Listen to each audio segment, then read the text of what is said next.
যে এই নির্বাচনটি গতকাল হয়েছে, এই নির্বাচন আমাদের বাংলাদেশে এখন যে মেসেজটি সেটা হচ্ছে আমাদের আরও অনেক বেশি দায়িত্বশীল হতে হবে। আমাদের সবাইকে অ্যাকোমোডেট করে প্রত্যেকটা নাগরিকের অধিকার রক্ষায় আমাদেরকে সচেষ্ট হতে হবে। আমাদের দেশে যাদেরকে আমাদের রাজনৈতিকভাবে সংখ্যালঘু মনে করা হয় তাদের অধিকার রক্ষায়, তাদের অধিকার সুরক্ষায় আমাদেরকে আরও বেশি সচেষ্ট হতে হবে, যাতে করে একটা বৈশ্বিক একটা বার্তা যায়।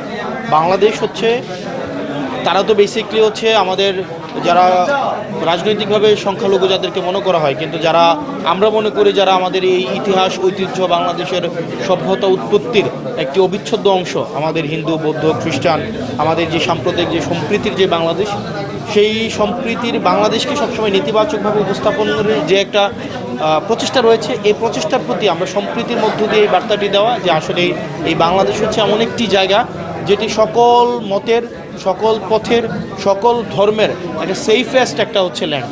এবং এটি আমাদের যদি আমরা সুরক্ষা করতে পারি, তাহলে আমাদের হচ্ছে যে ইন্ডিয়াতে যে নির্বাচন পরবর্তী যে আমাদের বাংলাদেশে যেই আমরা ইম্প্যাক্টের সংখ্যাটি করছি, নেতিবাচক ইম্প্যাক্টের সংখ্যাটি করছি, সেটি আসলে থাকবে না তখন।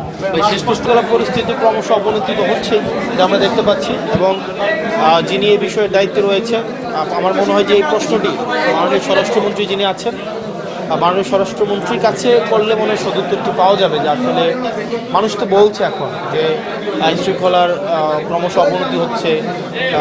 মানুষ আগের যেই ইভেন ইন্টারিম গভর্নমেন্টের সময় যে পরিমাণ আপনার ক্রাইম রিপোর্টগুলো যেগুলো ছিল, সকল সীমা অতিক্রম করেছে এই লাস্ট এই সময়।